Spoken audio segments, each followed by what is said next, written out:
If the bowl cuts, mud wrestling, and wild French accents of the king are your thing, then we've got good news. This is my battle.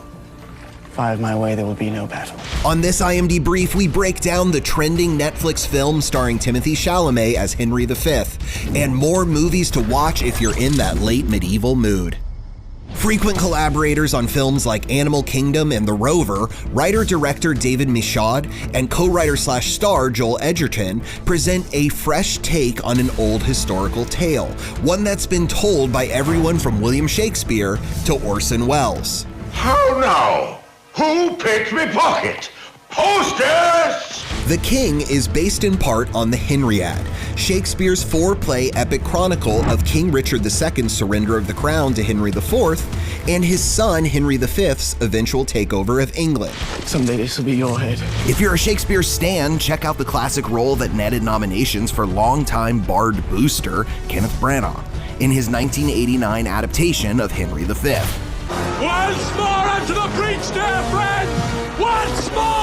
Or Laurence Olivier's 1944 adaptation, in which he wrote, directed, and starred as the Big V and walked away with an honorary Oscar 2 years later for bringing the play to the big screen. We few, we happy few, we band of brothers.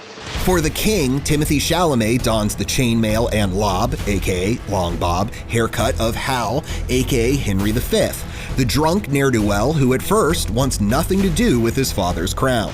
You will not inherit this crown. Nor have I sought it.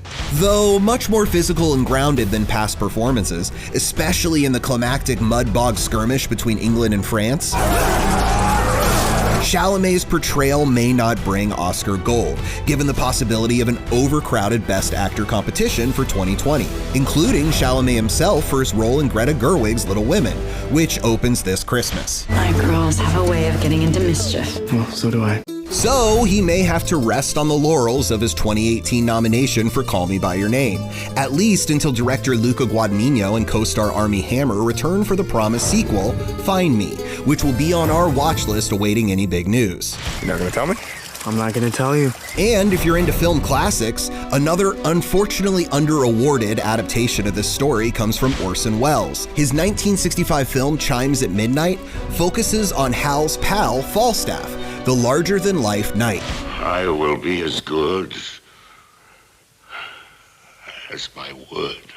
For 2019's The King, Joel Edgerton plays the role without the usual heft that comes with it. See Robbie Coltrane in Branagh's 1989 version for more. Lived well and in good compass.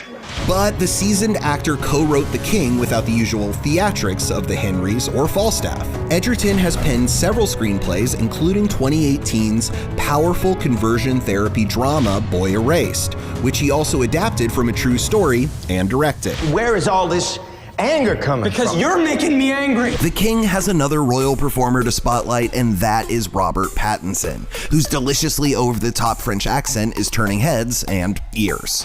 I enjoy to speak English. It is simple and ugly. Director Michaud cast the English actor to be a larger-than-life jerk. He needed to be ridiculous to just torment Hal. Pattinson has been on a roll of bold performances that we deem must-sees, including the desperate con in the Safdie brothers' Good Time and his Oscar-buzzy sea salt in Robert Eggers' The Lighthouse. Tall tales. Well. For more bad haircuts, great movies, and trending tales, stay glued to imdb.com/IMDbrief.